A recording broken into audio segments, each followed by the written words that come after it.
हिमालय की पर्वतों में इस तरह के सैकड़ों छोटे छोटे ग्लेशियर जगह जगह पर पाए जाते हैं, लेकिन पिछले कुछ सालों के दौरान इन छोटे छोटे ग्लेशियरों में से अधिकतर जो हैं वो अब पिघल कर समाप्त हो गए हैं, यानी वो अब इस हिमालय में है ही नहीं, क्योंकि ग्लेशियर बनने की जो रफ्तार है, जो तरीका है, वो सर्दियों में बहुत नीचे तापमान गिरने से ये ग्लेशियर बनते हैं।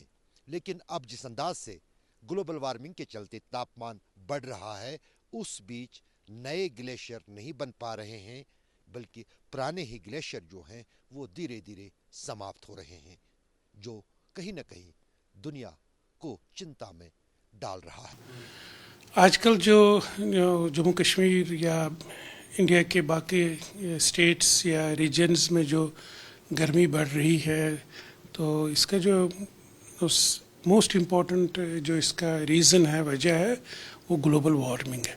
तो आप देख रहे हैं कि जून जो आज 30 जून है, जम्मू कश्मीर में भी और हिमालयस, इंडियन हिमालयस के दूसरे रीजन्स में भी वार्मेस्ट मंथ रहा जून। अभी तक मैक्सिमम टेम्परेचर भी बढ़ गए, ड्राइनेस भी बहुत है, हीट वेव्स भी बहुत आई। तो अगर आप देखिए इन सब का जो कारण है, जो रीज़न है, वो ग्लोबल वार्मिंग है। ग्लोबल वार्मिंग क्या है? Global warming is basically global phenomena जिससे ग्रीन हाउस गैस एटमॉस्फेयर में बढ़ जाते हैं, तो उस वजह से जो सोलर एनर्जी है वो ट्रैप होती है और एटमॉस्फेयर का जो टेम्परेचर है या ज़मीन के सतह पर जो टेम्परेचर है वो बढ़ जाता है। और इसके बहुत से इम्पैक्ट्स है।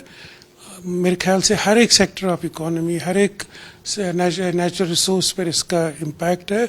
और अगर हम खासकर जम्मू कश्मीर के हवाले से देखें तो स्नो ग्लेशियर्स जो है बहुत ही इम्पोर्टेंट रिसोर्स है हमारा। जम्मू कश्मीर लद्दाख में करीब 18,000 ग्लेशियर्स है, जिसमें बड़े बड़े ग्लेशियर्स भी है, जैसे सेचन ग्लेशियर हमारा है, करीब 65 किलोमीटर इसका साइज़ है, लेंथ, और डेप्थ इसकी करीब एवरेज डेप्थ जो है 1 किलोमीटर के करीब है। तो ये हमारे लिए एक बहुत ही इम्पॉर्टेंट सरमाया है, और ये ग्लोबल वार्मिंग और टेम्परेचर इंक्रीज़ की वजह से ये पिघल रहे हैं at a rate which is very unprecedented. खासकर जो हमने पिछले 10 साल में देखा है कि ग्लेशियर्स जो है हमारे जम्मू कश्मीर, लद्दाख और हिमालयस में, बाकी हिमालयस में भी बहुत हद तक इनकी मेल्टिंग एनहांस हुई है। तो इस पर मेरे ख्याल से जितने भी सेक्टर्स ऑफ इकॉनमी है जो वाटर पर डिपेंड है, चाहे वो एग्रीकल्चर हो, चाहे वो हॉर्टिकल्चर हो, चाहे वो टूरिज़्म हो, या चाहे वो बाकी सेक्टर्स हो, उन पर एक नेगेटिव इम्पैक्ट पड़ेगा। और इससे मेरे ख्याल में लाइवलीहुड्स पर एक इम्पैक्ट पड़ेगा। और ये बहुत ज़रूरी है कि at the global level, at the national level और एट द लोकल लेवल हमें इसको कम्बैट करने के लिए, इसको अडॉप्ट करने के लिए स्ट्रेटजीज़ बनानी चाहिए, एक्शन प्लान्स बनाने चाहिए, ताकि जो क्लाइमेट चेंज के जो इम्पैक्ट्स है वो मिनिमाइज हो जाए।